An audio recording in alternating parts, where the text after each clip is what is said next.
A very common type of chemical you're going to use in the lab all the time is an aqueous solution. An aqueous solution means something is dissolved in water, and so you have to identify how much of that substance was dissolved, and one of the units we're going to use is capital M, the molarity. Molarity is defined as the moles of the solute divided by the liters of solution. Solute is what's being dissolved in the solvent, and the solvent in this glass is almost always going to be water. So for example, here is a molarity 0.25 capital M. So this tells you that this aluminum nitrate was dissolved in water and the concentration was 0.25 moles per liter. However, aluminum nitrate is an example of an ionic compound. It's made up of cations and anions.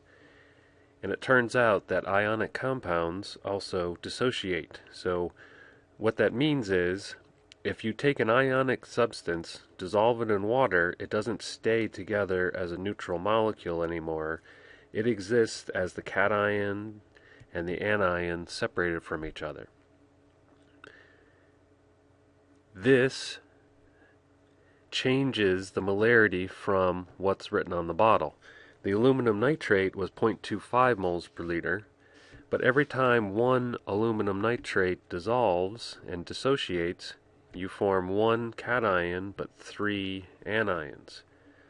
So by calculating the ratio, you know that the aluminum cation is going to be 0.25 molar because of this 1-to-1 ratio. Every time one aluminum nitrate dissolves, we make one aluminum.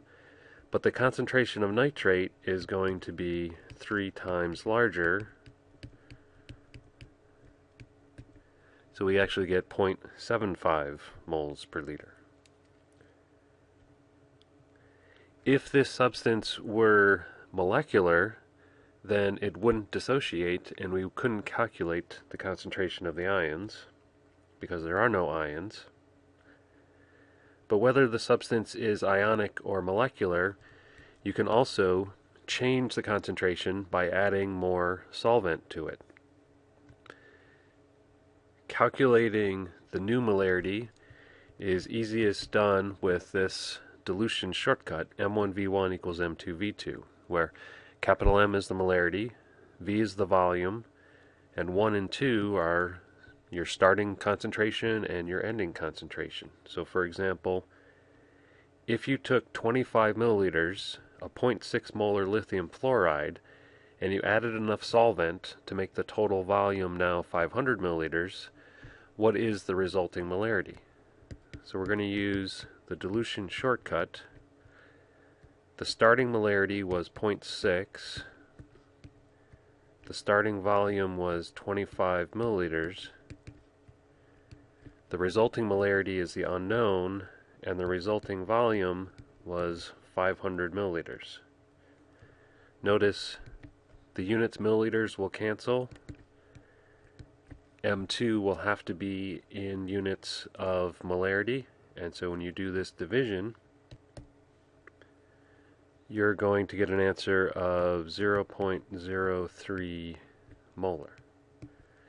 The molarity always goes down when more solvent is added. It's impossible to make the concentration go up by adding more water.